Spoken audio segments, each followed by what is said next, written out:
E aí, gente, bom dia, boa tarde, boa noite, boa madrugada. Estamos aqui de volta, né? Lançar mais um vídeo no canal.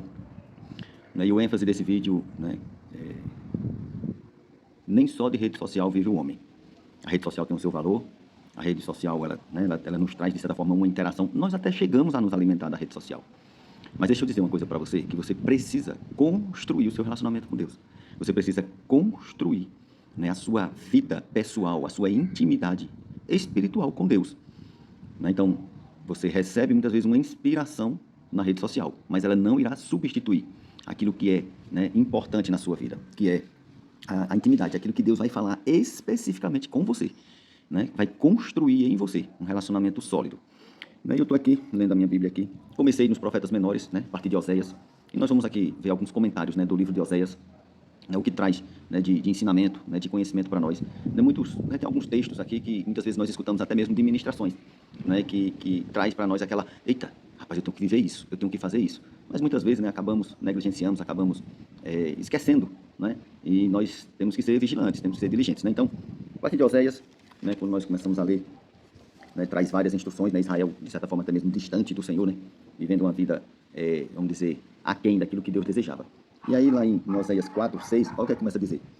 Eis que o meu povo, né, está sendo arruinado porque lhe falta conhecimento da palavra. Porquanto fosse negligente no ensino, eu também vos rejeitarei, a fim de que não mais sejais sacerdotes diante de mim, visto que vos esquecestes da Torá, lei, do teu Elohim, Deus. Eis que eu também ignorarei vossos filhos. Ou seja, quanto mais nós conhecemos ao Senhor, mais nós geramos intimidade com o Senhor. Então, isso que isso quer dizer? Continuidade. Mas se nós nos afastarmos do conhecimento do Senhor, né, quem vem após, né, a nossa geração, ou seja, nossos filhos, eles não terão conhecimento de Deus. Então, é certo que Deus será distante. Né? Deus, vamos dizer assim, será uma lembrança. Por quê? Porque não construímos nem nós e nem desenvolvemos na próxima geração o conhecimento de Deus. Então, o meu povo perece por falta de conhecimento. Ou seja, o povo mesmo, o povo, nós seres humanos. Né? De repente, é o que Deus está dizendo. Ó, vocês mesmos escolheram andar segundo seus próprios caminhos, vocês mesmos escolheram andar da forma como vocês bem querem andar. E isso faz com que eu me afaste. E, de repente, né, eu serei só uma lembrança. Né? E não é isso que Deus quer. Deus quer intimidade, Deus quer comunhão. Aí, continuando aqui, né, em Oséias 6, o 3 diz assim: conheçamos e prossigamos firmemente, adorando e conhecendo Yahvé, o Senhor. Tão certo como nasce o sol, sua vinda ocorrerá sobre todos nós, como as boas chuvas que vivificam a terra nos tempos apropriados. Gente, Deus, né, verdadeiramente é um Deus presente. Deus é um Deus de socorro. Né? Deus é um Deus de suprimento. Mas Deus também é um Deus de propósito. Né? Deus também é um Deus de intimidade. Deus também é um Deus de comunhão. Não é? Eu sempre costumo fazer um paralelo com o Salmo 23, que diz: o Senhor é o meu pastor. Ora, se o texto só tivesse esse versículo, né, em todo o capítulo, já seria mais do que suficiente, né, porque nós saberíamos: rapaz, o Senhor é meu pastor. Por tudo aquilo que Deus é, nada nos falta. Nos faz deitar em verdes pastos, nos leva a águas tranquilas, sabe? Ele nos guarda, nos protege, nos conduz, nos guia. Agora, muitos esquecem que Deus tem que ser o pastor para que todas essas coisas elas venham, né, sobre nós. Então, assim, aqui fala, né, que Deus, né, ele virá em todos os momentos, em todas as situações, ou seja, no momento apropriado, em tudo aquilo que você clamar, Deus ele vai te assistir. E continuando, né, Oséias, né, 6, que diz assim: afinal, o que desejo é o vosso amor e não sacrifício, entendimento, quanto a pessoa de Elohim Deus, mais do que ofertas e holocaustos. Ou seja, nós não podemos comparar Deus, nós não podemos mudar a Deus por aquilo que nós fazemos. Mas o que Deus quer é comunhão, o que Deus quer é intimidade, o que Deus quer é um coração sincero e contrito diante dele. Não é o que nós fazemos exteriormente, né, que vai mudar. Né? Então, o que Deus deseja, né, é justamente isso, um coração sincero e contrito, porque isso ele não rejeita. Agora, quando nós queremos, né, e nessa época aqui do povo de Israel, né, tinha a questão das ofertas, né, a questão dos sacrifícios, que era justamente uma sombra de um relacionamento. Era o que Deus estipulou para um relacionamento. Mas até isso o povo de Israel colocou como normal, colocou como algo meramente trivial. Né? E não era o propósito de Deus. O propósito de Deus era intimidade. Então, continuando, Oséias 7, 14 diz assim: eles não chamam por mim com sinceridade de coração quando gemem, orando em seus leitos. Reúnem-se alegremente por causa do trigo e do vinho, mas fogem da minha presença. Ou seja, mesmo, o que é que o texto está dizendo? Mesmo quando tem uma necessidade, mesmo quando tem uma angústia, mesmo quando tem algo que só Deus pode fazer, Deus está dizendo: ó, muitas vezes vocês estão clamando por mim, mas nisso aí não tem sinceridade de coração. Isso aí não tem. Por quê? Porque só quer o benefício. Agora, quando estão alegres, né, por causa, né, do trigo e do vinho, esquecem de Deus, fogem da presença de Deus. Entendem? É isso que o texto quer dizer. Ou seja, nessas duas situações, no momento de angústia e no momento de alegria, sabe? Para não ter responsabilidade, compromisso com Deus, fingem, manipulam. Mas quem consegue fazer isso diante de Deus? Mas Deus está dizendo: vocês fazem, mas vocês só estão enganando a si mesmo, como diz a palavra. Não é porque a Deus nós não enganamos. Então Deus ele é maravilhoso. Oséias 8, 7 diz: porque semeiam vento, colherão tempestades, não haverá seara, pois o talo não produzirá cereal. O pouco que der, os estrangeiros devorarão. Ou seja, aquilo que é feito, né? Aquilo que é feito sem o devido temor de Deus, aquilo que é feito, né, sem a devida orientação, meu filho, você vai estar plantando para outro colher, você vai estar produzindo para outro prosperar. É o que Deus está dizendo, né? Porque nós devemos lançar toda a nossa confiança em Deus. Aí Oséias, né, 8,12 diz: ora, eu mesmo vos escrevi, repetidas vezes, muitos e fundamentais ensinamentos da minha Torá, a lei. Mas o povo rejeitou como se fossem complicados e não tivessem valor. Você conhece alguém que pensa assim? Ah, a Bíblia é difícil demais de compreender. Não, a Bíblia é difícil demais de ler. Claro, você está lendo, você está querendo entender no seu próprio raciocínio, você está querendo ler já com resistência, né? Já com algo que é complicado, que é difícil. Quando, na verdade, Jesus disse: ei, você quer vir após mim? Aí, com certeza, todo mundo: eu quero. Aí Jesus: negue-se a si mesmo, tome a sua cruz e siga-me. E aí, muitas vezes, a gente quer dar regra, a gente quer, sabe, manipular, a gente quer controlar aquilo, a forma como nós iremos nos relacionar com Deus. E, na verdade, para se relacionar com Deus, né, é algo que, nossa, é tão simples, é tão simples. O ruim é porque nós queremos justamente impor nossa regra, impor o nosso modelo, impor a nossa forma, né, de pensar e de agir. É bem verdade que o reino de Deus ele é coletivo, mas a intimidade com Deus ela é pessoal. E nós precisamos entender, né, qual é uma e qual é a outra. Como é que eu devo me comportar individualmente diante de Deus e quando eu devo me comportar coletivamente como reino de Deus, como corpo de Deus, como corpo aqui na Terra. Né? Então, muitas vezes as pessoas elas querem achar que vão viver um evangelho sozinhas, isolados. Negativo.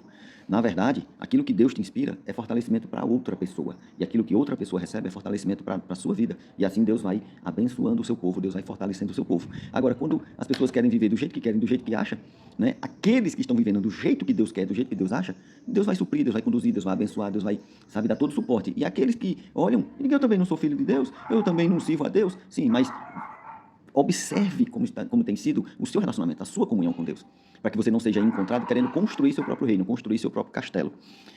Oséias 10, 4 diz assim: ora, os reis costumam fazer muitas promessas, mas não as cumprem, juram falsamente e celebram pactos que não honram. Por isso, os litígios brotam como ervas venenosas nos sucos dos campos arados. Meu Deus do céu. E esse texto aqui, né, é aquele texto onde talvez você tenha observado, né, que é justamente propício dentro do segmento, né, da política, que está falando de reis, está falando de política, né, então tem pessoas que, né, até mesmo fora disso aí também, prometem e não cumprem, né, prometem e não cumprem, juram falsamente, assinam pactos, assinam papéis, até mesmo papéis, porque a palavra hoje, misericórdia, a pessoa diz uma coisa e você vai, né, segurar ela naquilo que ela disse. Se eu não disse isso não, prove que eu disse isso. Aí se você não tem uma gravação, se você não tem nada, né, fica bem complicado, né. Mas o que é que Deus está cobrando aqui? Deus está dizendo aqui: rapaz, é possível sim viver integridade, é possível sim cumprir com a palavra, é possível sim comprar e pagar. É possível sim dizer sim, sim e dizer não, não. Entendeu? Porque o que passar disso vem do maligno. Ou seja, não andar cocheando entre dois pensamentos, não andar, sabe, enfeitando a coisa, maquiando a coisa como se Deus não estivesse vendo. Oséias 10, 12. Semeai justiça para vós, colhei conforme o amor misericordioso. Lavrai o campo virgem, porque agora é hora de buscar o Senhor. O Senhor, até que Ele venha e faça chover sobre todos nós a chuva, né, de Shedeque, ou seja, a justiça e salvação. Todavia plantastes a impiedade e colhestes a malignidade.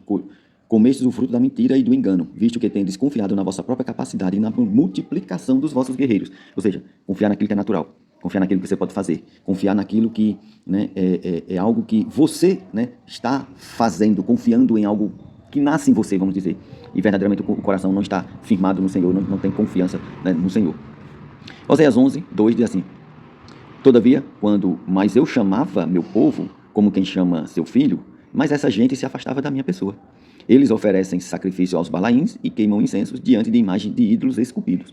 Isso aqui é uma realidade, né, que é aquela, assim, dessa questão de ídolos, né, balaíns, está falando aqui de ídolos esculpidos e tal. Gente, não é de hoje, né, não é de hoje que os homens, eles criam artifícios, eles criam subterfúgios, eles criam coisas para considerar que aquilo ali, né, vamos dizer assim, é fruto de uma adoração e que está sinalizando para Deus. Né? Mas quando nós vamos para a palavra, Deus diz assim: todavia, vou repetir o texto, quanto mais eu chamava meu povo, como quem chama seu filho, mas essa gente se afastava da minha pessoa. Ora, quando a gente chama um filho, né, quando a gente tem relacionamento com um filho, né, a tendência é de próximo, é aquele respeito, aquela consideração, sabe, é o suprimento, é a graça, é a leveza, aquela coisa boa, satisfatória de uma comunhão entre pai e filho. Mas aí o texto diz que mais o povo se afastava, mais o povo colocava, né, aqui está dizendo de ídolos, né? Mas o povo colocava barreiras, empecilhos, situações para não ter comunhão com Deus ou não, né, se relacionar com Deus, ter intimidade com Deus, criando subterfúgio. Até porque Deus é um Deus zeloso, Deus é um Deus de compromisso, um Deus de responsabilidade. Deus não é homem como nós, né? Olha, Oséias 13, 4. mas eu sou Yahvé, o teu Elohim, Deus, desde a terra do Egito. Portanto, não adorarão nenhum outro Deus além da minha pessoa. Não há nenhum outro, né, Salvador. Eu zelei e cuidei de vós no tempo do deserto, naquela terra árida e calorenta. Ou seja, Deus libertou o povo de Israel do povo do Egito, e para nós hoje, né, na nova aliança, em Cristo Jesus, Cristo também nos resgatou da escravidão do pecado, nos libertou da escravidão do pecado. Ou seja, mesmo no tempo em que nós andávamos no pecado, né, Deus, ele foi zeloso, ele cuidou, ele conduziu, sabe? Até que nós hoje, né, com o tempo do entendimento, né, andemos diante dele com zelo, andemos diante dele, sabe, com temor e tremor. Por quê? Porque, gente, só Deus, não tem outra. Você pode ter o conhecimento que você tiver, você pode ter a sabedoria que você tiver, o emprego que você tiver, o salário que você tiver, o que for, tudo isso perece, sabe? Mas, olha, o conhecimento do Senhor, ele é eterno. Vamos chegando ao final, olha o que diz o Oséias 14. Volta, ó Israel, volta para Yahvé, teu Elohim, Deus, ó povo de Israel. Afinal, foram teus próprios pecados que causaram a tua queda.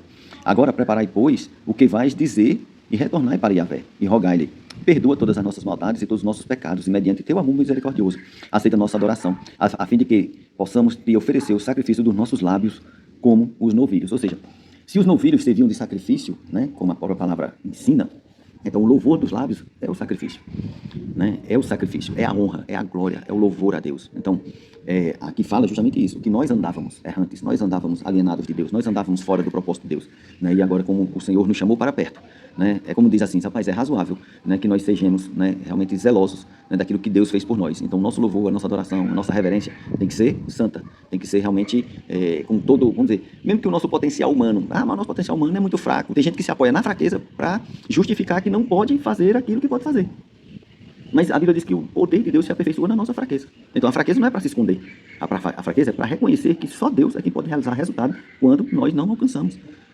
Quando nós não alcançamos resultado. Aí é que Deus vem e realiza resultados. E para fechar, Oséias 14, 9. Quem é sábio e tem entendimento? Quem é sábio e tem entendimento? É uma pergunta.